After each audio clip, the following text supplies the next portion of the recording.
Clark जी USA से। महाराज जी इनका एक सवाल है कि मैं एक ईसाई के रूप में मैं ईश्वर के करीब आना चाहता हूं और मेरे लिए उनके उद्देश्य को समझना चाहता हूं। एक पत्नी के बिना चिंता, आत्मविश्वास की कमी और अकेलेपन में खोया रहता हूं।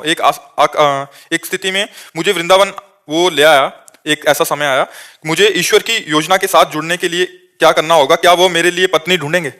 अकेलापन लग रहा है कि प्रभु मेरे लिए पत्नी ढूंढेंगे। इनको ये दो बातें चयन करनी पड़ेंगी, एक नाम जप और दूसरे भगवान की शरणागति। पहले इतना बोलो। There are two things that you have to opt for. One is you have to chant the name, महाराज जी नाम जप, और भगवान की शरणागति, and you have to surrender to the Lord. हाँ अच्छा, इसके बाद ये आपको धैर्य पूर्वक चलना होगा कि अगर परमात्मा चाहता है तो मुझे पत्नी मिलेगी, अगर परमात्मा की इच्छा नहीं, मेरे भाग्य में नहीं लिखा, तो हम चाहे जितना प्रयास करने पत्नी नहीं मिलेगी। And then it is Lord wish and will, you know, that whether you will get the wife or not, it will be the will of the Lord. समझ पा रहे? Yes, Vinod. Why would I sort of be denied love in this world? Understanding the need of love of God, but in this world. महाराज ये पूछ रहे हैं कि इनको भगवान का प्यार क्यों नहीं मिला, वो उसको ये अलग फील कर रहे हैं, भगवान का प्यार क्यों नहीं मिला इनको? क्योंकि इनके वो पुण्य नहीं रहे, पुण्य सुकृत, जो अंग्रेजी में आप उसको ट्रांसलेशन करें कि आपके भाग्य में वो पुण्य नहीं था, इसलिए आप उसका अनुभव नहीं कर पाए। नहीं तो भगवान इतना सबको प्यार करते हैं कि किसी और के प्यार की जरूरत ही नहीं है। जैसे अपने लोगों ने पूरा जीवन व्यतीत किया, तो किसी और के प्यार के बल, केवल भगवान के प्यार के बल। You did not have that good deeds, hence you were not able to get it. Otherwise, Lord basically love everyone, and maybe it is your last karma that you know that has affected it. समझ पाए? हम तो इशारे से बता सकते हैं। ला हम तुम्हारी समझ सकते हैं, तुम हमारी समझ सकते हैं। करण जी हरियाणा से। श्री हरिवंश जी। महाराज जी आपके चरणों में कोटि कोटि प्रणाम। गुरुदेव भगवान, नाम कीर्तन में जब हृदय में बहुत ज्यादा वेदना हो तो क्या ये श्री जी की कृपा है या मन की चाल है? वेदना कैसे, क्या चिंतन चल के वेदना? गुरुदेव अपने पिता का शरीर छूटा 6 महीने पहले, उससे पहले जब भी कीर्तन होता था तो श्री जी का ध्यान, जैसे कीर्तन में जब श्री जी का आपका स्मरण है, बीच में उनकी वो आ जाती, तो ये कभी मन भटका था? हाँ, भटकाना है, क्योंकि वो आपके दर्शन करके गए और 1 महीना हॉस्पिटल है, उन्होंने राधा नाम कीर्तन हमने पूरे परिवार ने किया, उन्होंने शरीर छोड़ा। अच्छा बात, मोह हर जगह बाधा पहुंचाता है। अब वो चलेगा तो चलेगा, क्या चिंतन करना? नहीं, वैसे चिंतन नहीं होता, जैसे बीच में वो हॉस्पिटल के कोई, तो उसमें क्यों उसको डिलीट करो, तुरंत काटो। जब हम सच्चिदानंद प्रभु का कीर्तन कर रहे हैं तो फिर तुरंत काटो। जननी जनक बंधु सुत दारा, तन धन धाम सुहृद परिवारा, सबकी ममता ताग बटोरी, मम पद मन ही बांध बर डोरी। जब हमको ये पता है कि इस लोक का नाम मृत्यु लोक है, सबको यहाँ से जाना है, एक निर्धारित समय है सबका जाने का, चला गया तो हमारा उससे स्वार्थ संबंध, इसलिए पीड़ा होती है। नहीं, अभी मानो पता चले कि 5 लोग मर गए, आपको क्या फर्क पड़ेगा? कहीं एक्सीडेंट हुआ, 5 लोग मर, आपको क्या फर्क पड़ेगा? फर्क पड़ेगा तब अगर उसमें जीजा मौसा कोई भी है जिससे हमारा संबंध है, तो हमें दुख हो जाएगा। नहीं, हमें कोई दुख नहीं होगा। हमें दुख तब होता है जब अपना संबंध किसी से है और फिर वो जब मरता है। तो हमको ये ज्ञान रखना चाहिए परमार्थ के पथिक है कि इस लोक का नाम मृत्यु लोक है, यहाँ सबकी एक समय सीमा है और उस सीमा के अंतर्गत उसको मरना होगा। चाहे सीमा है 28 वर्ष की अवस्था, तो भरी जवानी में मरना होगा उसको, इसका नाम मृत्यु लोक है। तो हम लोग इस बात के लिए तैयार रहें कि हमारा शरीर और हमारे संबंधियों का शरीर एक नियत समय के लिए है और वो जाएगा।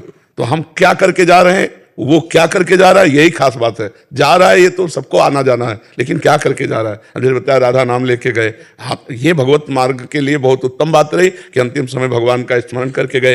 हॉस्पिटल में भी गुरुदेव भगवान पूरे डिपार्टमेंट में राधा ही राधा, डॉक्टर आते तो भी बोलते राधा राधा, नर्स आते तो भी राधा। हाँ, बहुत सुंदर, बहुत। तो अब वो शो के योग्य थोड़ी है। नहीं, मुझे ये रहता है कभी कि अंत समय में कोई हमें सेवा में कभी कुछ त्रुटि तो नहीं, बस अब आप मोह को छोड़ो, अब श्री जी की तरफ लगो। निपुल जी अहमदाबाद से। श्री हरिवंश। श्री हरिवंश महाराज जी। महाराज जी ये कह रहे हैं कि एक दवाइयाँ बनाने वाले एक साइंटिस्ट हैं, 2 साल से आपसे जुड़ा हूँ, सत्संग नाम जब वो आपके बताए नियमों के अनुसार जीवन जीने का प्रयास कर रहा हूँ। महाराज जी मैं समाज की भलाई के लिए गंभीर बीमारियों के उपचार हेतु नई दवाइयों की खोज करता हूँ। वह चाहता हूँ कि इस कार्य में अपने नाम जप का उपयोग कर सकूँ। कृपया मार्गदर्शन करें कि किस प्रकार से नाम जप को मेरे कार्य, जिसका उद्देश्य समाज कल्याण के साथ, कैसे जोड़कर देख सकता हूँ। मुझे पूरा विश्वास है कि आपके उत्तर से विज्ञान और अध्यात्म को आपस में जोड़। हमारी जब बुद्धि पवित्र होती है और प्रवीण होती है, 2 बात समझना। जब बुद्धि पवित्र होती है तो ये बात आती है कि लोगों को लाभ मिले, दुख निवृत्ति हो, रोग निवृत्ति हो, ये पवित्र बुद्धि का लक्षण है। और प्रवीण हो तो अच्छी अच्छी खोज करेगी, शोध करके उसका प्रयोग करके, जांच करके, फिर उसे सही दवा के रूप में हम समाज में उतारते हैं। ये पवित्र और प्रवीण बुद्धि। अपवित्र और प्रवीण बुद्धि, समझना, अपवित्र और प्रवीण बुद्धि। अपवित्र बुद्धि वो प्रवीणता पूर्वक ठीक वैसे डुप्लीकेट बनाएगा और रुपया निकालेगा। लोग मरे या लोगों को दुख हो, उसे कोई मतलब नहीं, पर प्रवीण है उसकी बुद्धि, क्योंकि आपकी प्रवीणता को ठीक नकल कर रहा है, इसलिए बुद्धि प्रवीण है, लेकिन अपवित्र है। तो हमारी बुद्धि पवित्र और प्रवीण हो और समाज के लिए हम कोई ऐसा कार्य कर सके जिससे उनकी दुख की निवृत्ति हो और उसमें हम धैर्यपूर्वक चल सके, इसके लिए हमें अध्यात्म बल की जरूरत है। अध्यात्म बल के बिना हम परोपकार में टिक नहीं सकते। परोपकार का मतलब पानी पिला दिया और दोबारा हम उसकी तरफ देखे नहीं, वो हमारी तरफ देखे नहीं।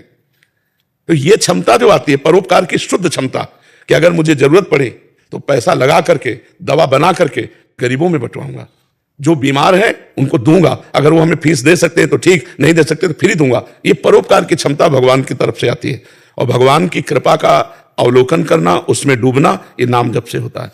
नाम जप करो, पवित्र आहार करो, सत्संग सुनते रहो और समाज में ही भगवान बैठा हुआ है।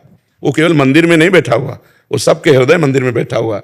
अगर आप बीमारों में भगवान का दर्शन करके और अपनी शोध की हुई औषधियों से उनकी दुख की निवृत्ति कर पाए तो बहुत बड़ी साधना हो जाएगी। और नाम जब चल रहा है इसलिए आराधना हो जाएगी, साधना और आराधना से भगवान की प्राप्ति हो जाएगी। जी। जसविंदर कौर जी, लुधियाना पंजाब से। राधे राधे। गुरुदेव, कोटि कोटि प्रणाम। महाराज जी, एक इनका चौपाई आता शायद उनके, उसमें अपनी वाणी जी में लिखा है कि मन तू ज्योत स्वरूप है, अपना मूल पहचान। महाराज जी, किस ज्योत स्वरूप की बात की है हमने? ज्योत का तात्पर्य तेज स्वरूप, तेजो कांत, तेज में जो ब्रह्म तेज है, जो परमात्मा का तेज है, वही तू है। इंद्रियाणाम मनस्यास्मि, भगवान श्री कृष्ण कहते हैं इंद्रियों में मन हो और भगवान परम तेजस्वी हैं। तो यहाँ संकेत गुरुवाणी कर रही है कि तू तेज स्वरूप है, व्यर्थ में विषयों में गंदा हो रहा है, तो अपने स्वरूप को पहचान। जो तू भोगों में भटक रहा है, ये तेरी दुर्दशा जो हो रही है, ये तेरे को अपने को न पहचानने के कारण हो रही है। अय मन, तू भगवत स्वरूप है, तू तेज स्वरूप है, तुझे किसी सुख की आकांक्षा बाहर से नहीं, तू सुख स्वरूप है, तू अपने स्वरूप को पहचान। गुरुवाणी कहती है अपने स्वरूप को पहचान। तो जब हम गुरुवाणी का पाठ करेंगे, गुरुदेव के द्वारा दिए हुए नाम का जप करेंगे, तो हमारा मन निर्मल और शांत हो जाएगा। शांत और निर्मल मन सुख स्वरूप है, परमात्मा स्वरूप है। और असंयत, चंचल और मलिन मन, इसको कामनाएं सताती है, ये भोग लूं, ये भोग लूं, ये भोग लूं। तो हमें चाहिए कि गुरुमुख से नाम लेकर के और गुरुवाणी का पाठ करते हुए वाहेगुरु की शरण में होकर हम अपने मन को जागृत करें। जो विषयों में मोहांधकार अविद्या में सो रहा है, वो जाग जाए मन। जगा हुआ मन परमात्मा में, सोया हुआ मन संसार में।